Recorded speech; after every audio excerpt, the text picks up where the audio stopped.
ডিভোর্সের সময় আমার আম্মু চেয়েছিলেন আমাকে নিয়ে আলাদা হয়ে যেতে, কিন্তু আমি জেদ করে বলেছিলাম আমি আমার বাবার সাথেই থাকতে চাই। কারণ আমার আম্মু অনেক রাগী স্বভাবের ছিল। কারণ আমার আম্মু সামান্য ভুল হলে আমাকে খুব বকাঝকা করতো, অনেক মারধর করতো, পড়তে বসার জন্য সারাক্ষণ ঘ্যান ঘ্যান করতে।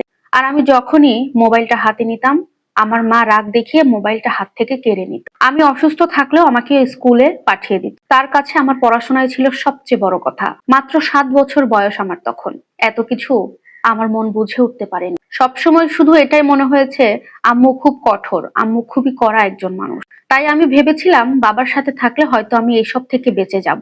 কারণ আমার আব্বু অফিসের কাজে সব সময় বিজি থাকত। আমার খোঁজ খবর রাখার সময় তার হাতে ছিল না, আর বকাঝকা করার সময় তো অনেক দূরের পরের কথা। আমার সেই সময়ের শিশু সুলভ আচরণ, শিশু সুলভ চিন্তা ভাবনায় আমাকে আমার বাবার কাছে নিয়ে গেল। এভাবেই অফিসিয়াল ভাবে আমার দায়িত্ব এসে পড়ে আমার বাবার কাছে। আমার আব্বু এরপরে আরেকটা বিয়ে করলো। এরপরে পাড়ার প্রতিবেশী, আত্মীয় স্বজন, বাবার বন্ধু বান্ধব সবাই আমাকে নিয়ে নানা ধরনের কথা বলতে শুরু করলো। সবাই আমাকে বলতো, এবার তোর কপাল পুড়েছে, মায়ের সাথে তো গেলি না, এবার বুঝবি ঠেলা, কষ্ট কি জিনিস এবার বুঝতে পারবি, সৎ মা তোর উপরে কত অত্যাচার করে এবার দেখবি। মনে মনে তখন ভাবতে লাগলাম, নতুন মা কি সত্যি এতটা খারাপ হবে? সবাই যতটা বলছে, তিনি কি সত্যি আমার উপরে অত্যাচার করবেন? সবাই যে যাই বলুক না কেন, সবার ভুল ধারণা প্রমাণ করে দিলেন আমার নতুন মা। প্রথম দিনেই আমি বুঝতে পারলাম উনি অন্য ধরনের, নরম, শান্ত স্বভাব। উনি যখন আমাকে নাম ধরে ডাকে, আমার মনে হয় কেউ আমাকে যত্ন করে ডাকছে, যত্ন করে মাথায় হাত বুলাচ্ছে। পড়াশোনার দিকে আমার মন না থাকলে তিনি আমাকে কখনো সেভাবে জোর করেনি। ফোন নিয়ে ব্যস্ত থাকলে বা ফোনে গেম খেললে আমার নিজের মা যতটা রাগ করতেন, তিনি তেমন করেন। শুধু হেসে বলতেন, ঠিক আছে খেলো।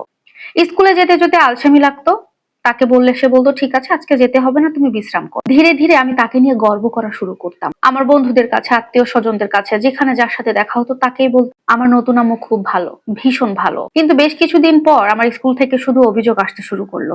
আমার হোমওয়ার্ক প্রতিদিন কমপ্লিট থাকে না, ক্লাসে কোনো মনোযোগ নেই, নিয়মিত আমি স্কুলে যাই না। যখন এই সমস্ত কথাগুলো আমার বাবার কানে গেল, সে আমাকে অনেক তীব্রভাবে বকা দিলেন। আমাকে তো বকলেন, আমার সাথে সাথে আমার নতুন মাকেও বকলো।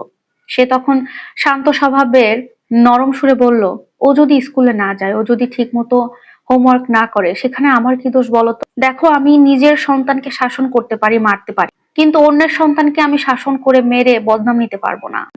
তাছাড়া তোমার ছেলে আমার একটা কথাও শোনে না, ও খুব একগুঁয়ে আর অনেক জেদি। সেদিন সেই মুহূর্তে আমার নতুন মায়ের কথাগুলো শুনে অনেক বেশি কষ্ট পেয়েছি।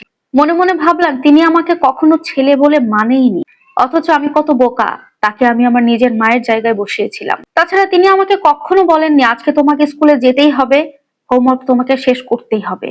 তার আমার প্রতি কোনো জোর ছিল না, কোনো চাপ ছিল না, আমি ইচ্ছা মতো সবকিছু করতাম। সেদিন থেকে ধীরে ধীরে বুঝতে শুরু করলাম নিজের মা আর সৎ মায়ের মধ্যে পার্থক্যটা আসলে ঠিক কোথায়। আমি যখন ক্লাস 5-এ উঠি, তখন আমাদের ঘরে নতুন সদস্য আসে, আমার ছোট ভাই।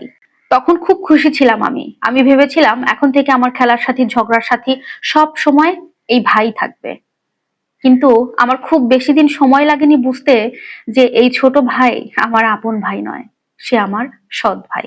আজকের এই ভিডিওটি আপনাদের কেমন লাগলো অবশ্যই কমেন্টে জানাবেন। আল্লাহ হাফেজ।